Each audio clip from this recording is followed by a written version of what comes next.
Good morning students, myself doctor Vishal Tiwari. और आज का जो हमारा वीडियो का टॉपिक है वह है बर्लिन व्यवस्था। बर्लिन व्यवस्था भी पूर्वी समस्या से ही रिलेटेड है ये टॉपिक है।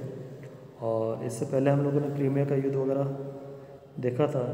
और क्रीमिया के युद्ध के बाद वे जो 1856 से 74 तक और फिर 1875 से क्रीमिया के युद्ध के बाद क्या स्थिति रही थी पूर्वी समस्या की, वो सारी हम लोगों ने देखी। उसके बाद क्या जो समस्याएं रहीं उनके तहत ये बर्लिन व्यवस्था हुई थी, वो कौन कौन सी समस्या थे उस हम लोगों ने पढ़ ली थी।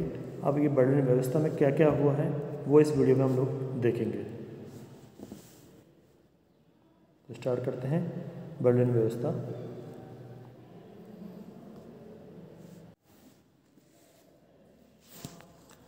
बर्लिन व्यवस्था में सबसे पहले हम देखेंगे बर्लिन कांग्रेस के बारे में बात करेंगे। सैन स्टीफेनो की संधि पर पुनर्विचार करने के लिए यूरोपीय शक्तियों का सम्मेलन 30 जून 1878 को बर्लिन में आरंभ हुआ। इसमें इंग्लैंड, फ्रांस, ऑस्ट्रिया, रूस, इटली, तुर्की, जर्मनी आदि ने भाग लिया। बिस्मार्क को सम्मेलन का अध्यक्ष चुना गया। उसने ईमानदार दलाल के रूप में काम करने का आश्वासन दिया। बल्गेरिया के विभाजन के प्रश्न पर रूस और इंग्लैंड के बीच में गतिरोध उत्पन्न हो गया, किंतु बिस्मार्क ने बड़ी ही चतुराई के साथ दोनों पक्षों का समाधान कर दिया। सैन स्टीफेनो की संधि की शर्तों पर विचार करने के बाद जो निर्णय लिए गए उन्हें बर्लिन की संधि के रूप में स्वीकार किया गया और यही बर्लिन व्यवस्था के नाम से प्रसिद्ध है। इस संधि पर 13 जुलाई 1878 को हस्ताक्षर किए गए। तो स्टूडेंट्स, आपको ये ध्यान रखना है कि बर्लिन व्यवस्था वाली जो संधि है वह कब हुई थी? 13 जुलाई 1878 ईस्वी में। ठीक है। और इसका जो अध्यक्ष था वो कौन था? बिस्मार्क। अब हम बात करते हैं बर्लिन व्यवस्था की मुख्य बातें क्या क्या थी, उनके ऊपर देख लेते हैं। बर्लिन की संधि के अनुसार पूर्वी समस्या के संबंध में निम्नलिखित व्यवस्थाएं की गई थी, जिनमें पहली है वृत्त बल्गेरिया को विभाजित कर दिया गया। प्रथम बल्गेरिया का राज्य था जिसे तुर्की के अधीनता के अंतर्गत स्वतंत्र राज्य मान लिया गया। इसका क्षेत्रफल सैन स्टीफेनो की संधि के द्वारा निर्धारित क्षेत्र का लगभग 1/3 रह गया। दूसरी, वृत्त बल्गेरिया के दक्षिणी भाग अर्थात पूर्वी रोमेलिया को उससे पृथक करके पुनः तुर्की के अधीन कर दिया गया, किंतु उसके लिए तुर्की को यूरोपीय राज्यों द्वारा स्वीकृत ईसाई गवर्नर नियुक्त करने का वचन देना पड़ा। तीसरी, यद्यपि बोस्निया व हर्जेगोविना पर तुर्की का प्रभुत्व बना रहा, परंतु उनका प्रशासकीय नियंत्रण अनिश्चितकालीन काल के लिए ऑस्ट्रिया को सौंप दिया गया। ऑस्ट्रिया को सर्बिया तथा मॉन्टेनीग्रो के बीच स्थित नोवी बाजार के संजक में अपनी सेना रखने का अधिकार प्राप्त हो गया। चौथी, सर्बिया तथा मॉन्टेनीग्रो को पूर्णतया स्वाधीन राज्यों की मान्यता प्रदान की गई। पांचवा, रोमानिया की भी स्वतंत्रता स्वीकार कर ली गई, किंतु उसे बेसरेबिया का प्रदेश रूस को देना पड़ा। उसके बदले में उसे दोब्रुजा का क्षेत्र, जो सैन स्टीफेनो की संधि द्वारा रूस को मिला था, प्राप्त हुआ। छठे, अर्दहान, बार्ट्रुम और कार्स पर रूस का अधिकार मान लिया गया, किंतु उसे बायाजिद तुर्की को वापस लेना पड़ा। सातवां, इंग्लैंड को साइप्रस पर अधिकार करने तथा उसका प्रशासन चलाने का अधिकार दे दिया गया। साइप्रस प्राप्त हो जाने से इंग्लैंड रूस की गतिविधियों एवं स्वेज पर निगरानी रख सकता था। आठवें, तुर्की को अल्बानिया तथा मैसेडोनिया के क्षेत्र पुनः प्राप्त हो गए। कुल मिलाकर 30,000 वर्ग मील का क्षेत्र तुर्की को वापस मिल गया, किंतु तुर्की सुल्तान को अपनी ईसाई प्रजा की दशा सुधारने का वचन देना पड़ा। बर्लिन कांग्रेस के समक्ष फ्रांस ने ट्यूनिस, इटली ने अल्बानिया व ट्रिपोली तथा यूनान ने क्रीट, एपिरस, थेसली एवं मैसेडोनिया पर दावे प्रस्तुत किए, किंतु कांग्रेस ने उनकी मांगों को अस्वीकार कर दिया। कांग्रेस में सबसे महत्वपूर्ण बात यह रही कि जर्मनी ने किसी प्रदेश पर दावा नहीं किया, इसके बदले उसे तुर्की की कृतज्ञतापूर्ण मैत्री का लाभ हुआ। दूसरी बात यह रही कि इससे यूरोप में तुर्की साम्राज्य का अस्तित्व बना रहा।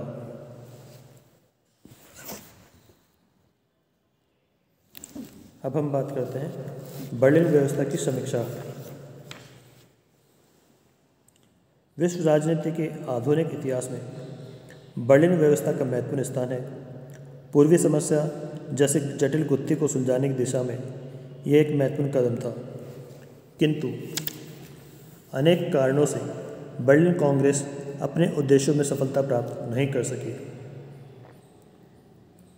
इतिहासकार A.J.P. टेलर के अनुसार बर्लिन कांग्रेस निर्णायकों के दावे कि बर्लिन की संधि द्वारा पूर्वी समस्या का संतोषजनक समाधान किया गया तथा यूरोपीय राज्यों के बीच होने वाली अवश्यंभावी युद्धों को रोका गया तथ्यहीन थे।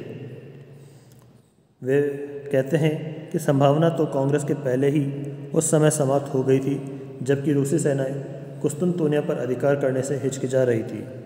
वस्तुतः व्यवहारिक दृष्टि से बर्लिन कांग्रेस के निर्णयों का बहुत ही कम प्रभाव पड़ा। बर्लिन कांग्रेस का मूल उद्देश्य बाल्कन क्षेत्र में रूस के बढ़ते हुए प्रभाव को रोकना, पूर्वी समस्या का संतोषजनक समाधान करना, तुर्की साम्राज्य को एक स्वतंत्र एवं शक्तिशाली सत्ता के रूप में पुनः प्रतिष्ठित करना तथा बाल्कन क्षेत्र में रूस, ऑस्ट्रिया और इंग्लैंड के हितों में संतुलन स्थापित करना था।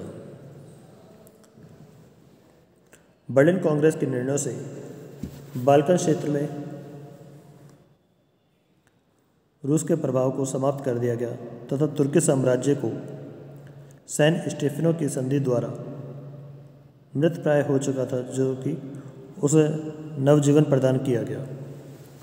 बर्लिन कांग्रेस से लौटकर इंग्लैंड के प्रधानमंत्री लॉर्ड बिंकसफील्ड डिज़रेली ने बड़े गर्व से कहा था कि मैं सम्मान सहित शांति लाया हूँ। यद्यपि बर्लिन कांग्रेस में इंग्लैंड को अभूतपूर्व सफलता प्राप्त हुई थी तथा रूस की कूटनीतिक पराजय हुई थी, किंतु इंग्लैंड मध्य एशिया व अफगानिस्तान में रूस की गतिविधियों पर अंकुश नहीं लगा सका। कुछ आलोचकों ने इंग्लैंड पर यह आरोप लगाया है कि उसने बाल्कन क्षेत्र के ईसाइयों को, जिन्हें रूस ने सैन स्टेफेनो की संधि द्वारा मुक्त कराया था, इंग्लैंड ने उन्हें पुनः तुर्की साम्राज्य की दास्ता में धकेल दिया। इंग्लैंड ने रूस की प्रगति को रोक दिया, परंतु ऑस्ट्रिया को बोस्निया व हर्जेगोविना के क्षेत्र, जिन पर सर्बिया अपना अधिकार समझता था, दिलवाकर एक नवीन समस्या को जन्म दे दिया। स्लाव समस्या के कारण इस क्षेत्र में अशांति उत्पन्न हो गई, जो ऑस्ट्रिया के पतन के बाद ही समाप्त हो सकी। बर्लिन कांग्रेस के निर्णायकों ने बाल्कन क्षेत्र में अनेक स्वतंत्र राज्यों की स्थापना करके तथा स्वयं उसके कुछ भूभागों पर अधिकार करके तुर्की साम्राज्य के विघटन पर अपनी स्वीकृति की मोहर लगा दी। बर्लिन कांग्रेस में रूस को महान अपमानजनक कूटनीतिक पराजय का मुंह देखना पड़ा। उसने अपार जन, धन और सैनिकों का बलिदान करके सैन स्टेफेनो की संधि द्वारा जो लाभ प्राप्त किया था वह उससे छीन लिया गया। ऐसा प्रतीत होने लगा मानो रूस ने ऑस्ट्रिया व इंग्लैंड के हितों के लिए युद्ध लड़ा था।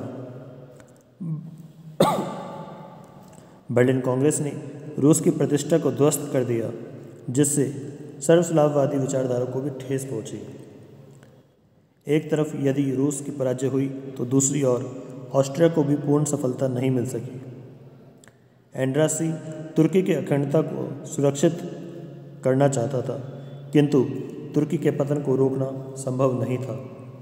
ऑस्ट्रिया को बोस्निया व हर्जेगोविना पर प्रशासनिक अधिकार प्रदान किया गया, किंतु उससे उसको पूर्वी समस्या में अधिक उलझना पड़ा और सर्बिया के साथ उसके संबंधों में निरंतर तनाव बढ़ता चला गया। बाल्कन राज्यों की समस्या का समाधान भी बर्लिन संधि द्वारा नहीं हो सका। बाल्कन क्षेत्र का प्रत्येक राज्य इस व्यवस्था से असंतुष्ट था। डेविड थॉम्सन ने लिखा है कि बर्लिन कांग्रेस के निर्णयों का विशेष परिणाम यह निकला कि प्रत्येक राज्य पहले की अपेक्षा अधिक असंतुष्ट और चिंतित हो गया।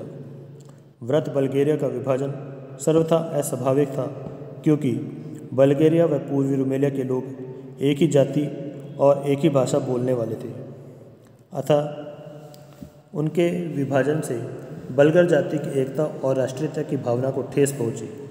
वे इस विभाजन को अधिक समय तक स्वीकार नहीं कर सकते थे।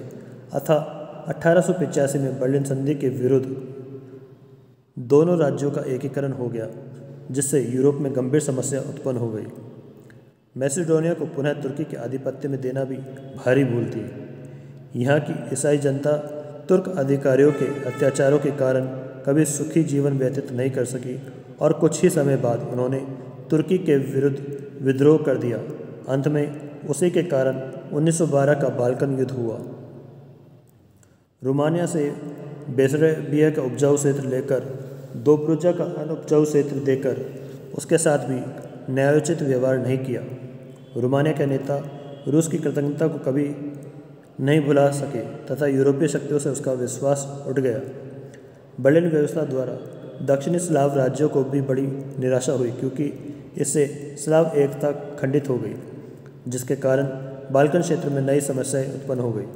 यूनान की थेसली, क्रीट और एपिरस को सम्मिलित करने की मांग को अस्वीकार कर देने से वहाँ की ईसाई जनता को भारी निराशा हुई। कुछ वर्षों बाद क्रीट में यूनान के साथ विलय को लेकर आंदोलन आरंभ हो गया। इस प्रकार बर्लिन कांग्रेस ने बाल्कन राज्यों की भावना की अवहेलना की, जिससे समस्या सुलझने के बजाय अधिक उलझ गई। वस्तुतः बर्लिन कांग्रेस में ऑस्ट्रिया, इंग्लैंड आदि राज्यों ने अपने स्वार्थों को सिद्ध करने के लिए पूर्वी यूरोप का मनमाने ढंग से विभाजन किया, जिसका यूरोप के अंतर्राष्ट्रीय संबंधों पर गहरा प्रभाव पड़ा। प्रोफेसर गुच ने लिखा है कि उच्च राजनीति के क्षेत्र में बर्लिन कांग्रेस का विशेष परिणाम यह था कि रूस जर्मनी से विमुख हो गया। बर्लिन कांग्रेस में जर्मनी ने ऑस्ट्रिया का समर्थन किया, जिससे रूस व ऑस्ट्रिया के संबंध बिगड़ गए। रूस और इंग्लैंड के संबंधों में भी तनाव आ गया। बर्लिन कांग्रेस के पश्चात बिस्मार्क की नीति के कारण यूरोप में गुटबंदी आरंभ हो गई, जिससे अंतर्राष्ट्रीय तनाव बढ़ गया। बर्लिन कांग्रेस के निर्णयों में ही भविष्य में लड़े जाने वाले विश्व युद्ध के बीज विद्यमान थे। बर्लिन की संधि की आलोचना करते समय हमें इस बात का ध्यान रखना चाहिए कि जिन परिस्थितियों में यह संधि उत्पन्न हुई थी, उसमें कुछ दोषों का होना स्वाभाविक था। बर्लिन की संधि अत्यंत विस्फोटक स्थिति का सामना करने तथा बड़ी शक्तियों के बीच शांति बनाए रखने के लिए तैयार की गई थी। इस उद्देश्य को उसने पूरा किया। लगभग एक पीढ़ी तक बड़े राज्यों के बीच कोई युद्ध नहीं हुआ। कांग्रेस के निर्णायकों ने बाल्कन क्षेत्र की जनता के हितों की उपेक्षा की तथा बल्गेरिया की व्यवस्था भी दोषपूर्ण थी, किंतु इन निर्णयों के लिए बर्लिन कांग्रेस के निर्णायकों पर अदूरदर्शिता अथवा द्वेष का आरोप लगाना ठीक नहीं है, क्योंकि उस समय राजनीतिज्ञों में राष्ट्रीयता की भावना की कल्पना करने की आशा नहीं की जा सकती थी।